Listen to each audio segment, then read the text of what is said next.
Hi,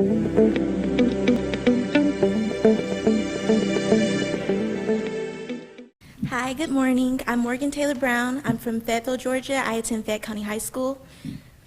How you doing, Morgan? I'm good. How are you? Fine. Where's your hometown? I'm from Fayetteville, Georgia, but I live in Hampton, Georgia. My mother works in Fayette County Schools, so I'm there on special permission. So where is this? It's about 45 minutes south from here. Oh, okay. Yes, sir. Enrollment is where I take college classes. I'm at a community college near my school. I'm in the college classes. There's no high school like affiliated with it. I'm all on my own. And so I have taken AP classes, quite a few, and they're great for preparing you for college. But there's no better way of being prepared for college than being in a college class. And so that's what I've done. I've done full-time dual enrollment this whole year. And it's just been such a great experience because I know I'm ready for next year because I've experienced that. You know, high school teachers, they're going to be down your back a little bit. College professors, it's up to you. Everything is up to you. And so I've got to experience that before getting to Spelman. And so I feel very prepared for next year. It's been a great experience. And I got some college credits for free, which was also a big bonus, a big plus. I think you may have responded or may have answered to this. Why should you get this scholarship, girl? As saying before, this is my last resort. This is the last thing that can get me to the school that I need to be at. And I know that there's some kids who, they may get some need-based aid, and there's some kids who can maybe, it's feasible to afford it out of the pocket. I'm neither of those. I will not receive any need-based aid, and I will not, my mother can't pay for a school out of her pocket. It's impossible. And so I know that when we have talent in the African American community, we need to keep it in our community. But at this point, I will have to go to Tech only because of the scholarship they are offering me. But I want to keep my talent in the community. I want to be nurtured by people who know what it's like. And I want to be able to nurture girls who come behind me and be able to support them. And so that's why. When you say Tech, you're talking about Georgia Tech? Yes, sir, Georgia Tech.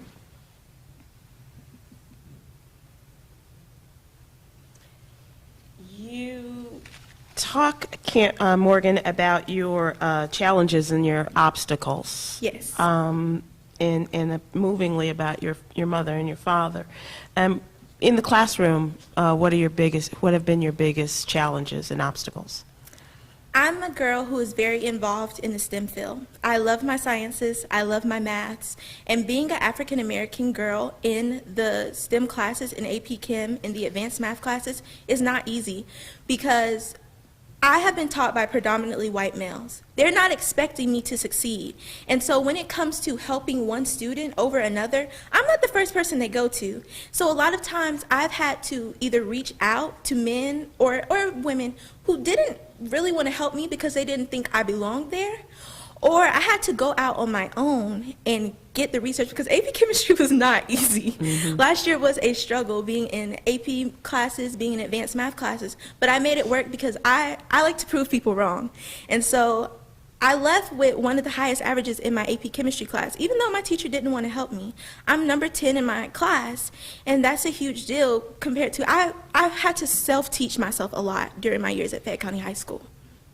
Where is a degree in biology going to take you? I want to be a psychiatrist. I want to major in biology, minor in psychology, go into medical school, and be a psychiatrist. And I want to focus in African American teens and adolescents, but I of course want to help those who come across in my office. I want to make sure they're okay, but I want to educate the Black community about mental illness because we are not very informed about mental illness. I want to let them know that it's just a sickness like anything else, just like a diabetes or a high blood pressure. If we get those people medicine, then we can make sure that they go on to live successful lives. They're not scary. It's just a chemical imbalance in their brain. And I want to make sure as Black people we realize that. That's so important to me.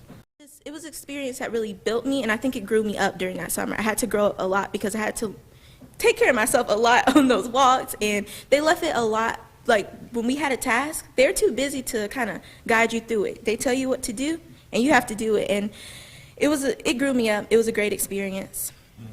But you want to be a psychiatrist? I do. if you're a psychiatrist, you might have to work in a hospital like Grady and help people deal with that trauma. Yes, and that's something I'm growing up to get to. But my dream is to have my own practice. That's what I want to do, and I want to help, because I feel like most teens suffer from depression and anxiety, and a lot of times we kind of just throw it off to teenage woes. And so that's what I want to focus on. I want to make sure that those parents know that this is not teenage woes. This is something that this child is going through, and if you don't jump on it now, it can kill them. And that's what my focus. I really want my focus to be.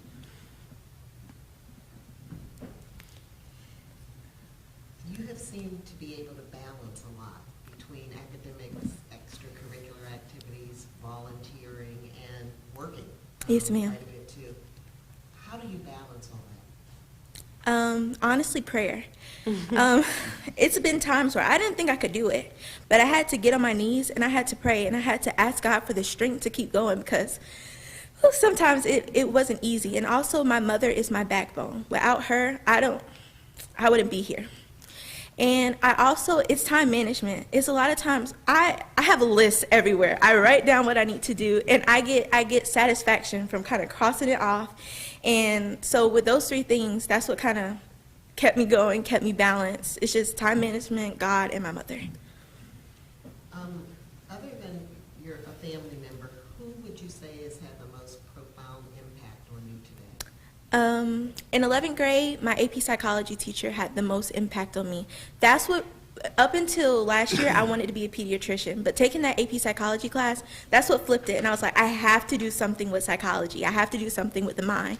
But I was able to go to her and ask her questions. She was willing to set me up with the school psychiatrist so that I could get to know really what it was about, to make sure that it was for me. And Miss Washington is such a kind woman. She has her own kids, but she's willing to take on anybody who's willing to come to her. And she also was my advisor when I was the principal of my class. And so I got really close with her through that. And she's just such an amazing woman. She's had the most impact on my life. If you could change one thing in the world, what would it be?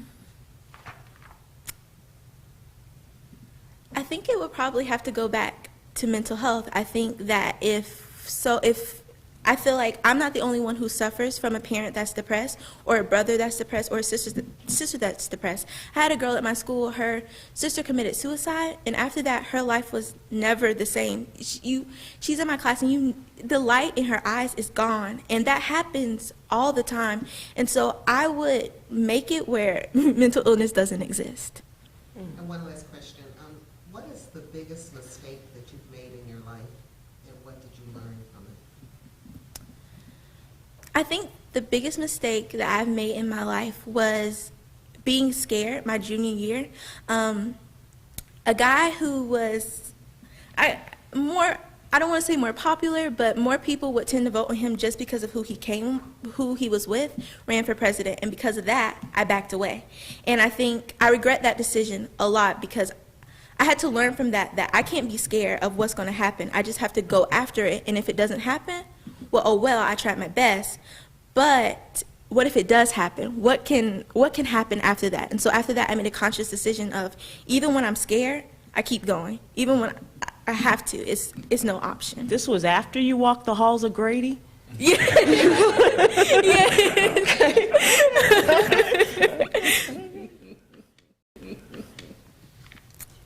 In terms of, just a couple of questions. You've taken your ACT. Now, perfect score on SAT is what, 2,400? Yes, sir. And you made 1970? Well, I didn't take the SAT. I took the ACT. Perfect score on the ACT is a 36. I scored a 31. Okay, all right. Now, have you been admitted to Spelman? Yes, sir. Okay, I've been admitted to Spelman in their honors program. in the honors program? Yes, sir.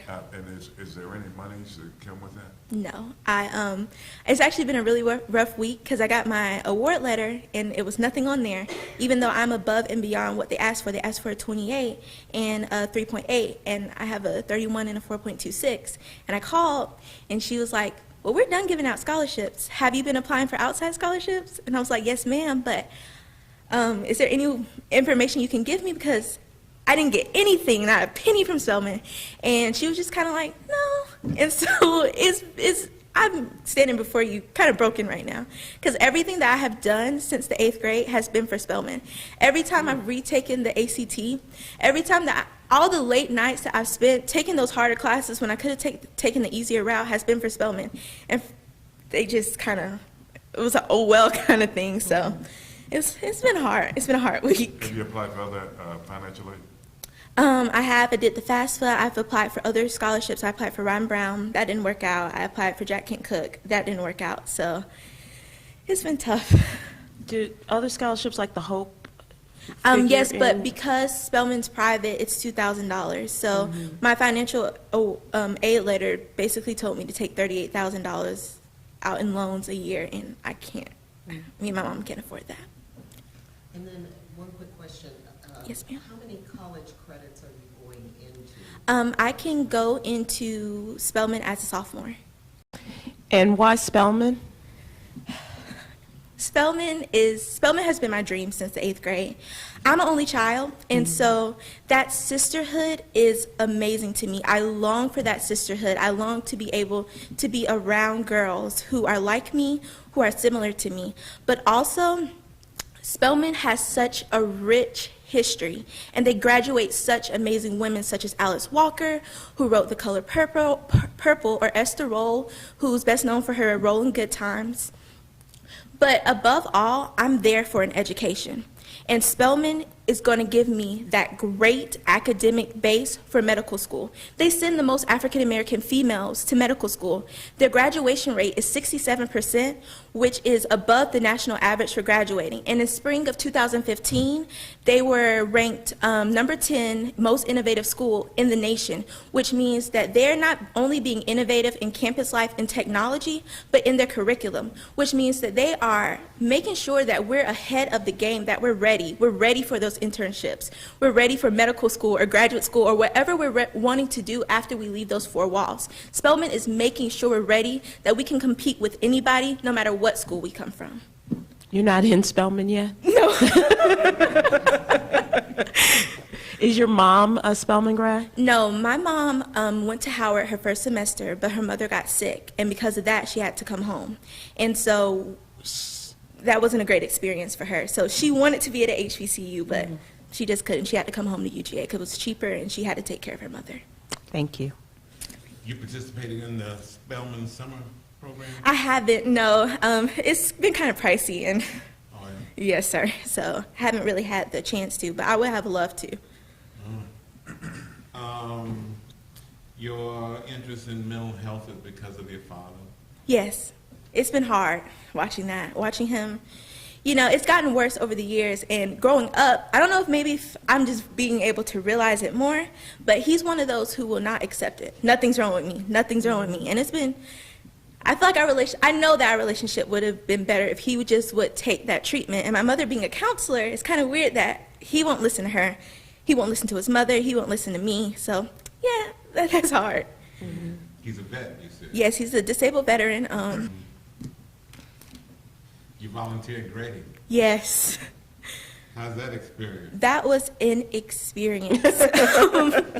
It was very, I think, humbling, because you never, I'm in the suburbs, so it was an experience to see the type of issues that come across in hospitals every day. And it also made me realize that I could not be in that hospital setting because there's so much going on and you see so much death. I just saw so much death during that time, but I loved being able to help in any way that I could.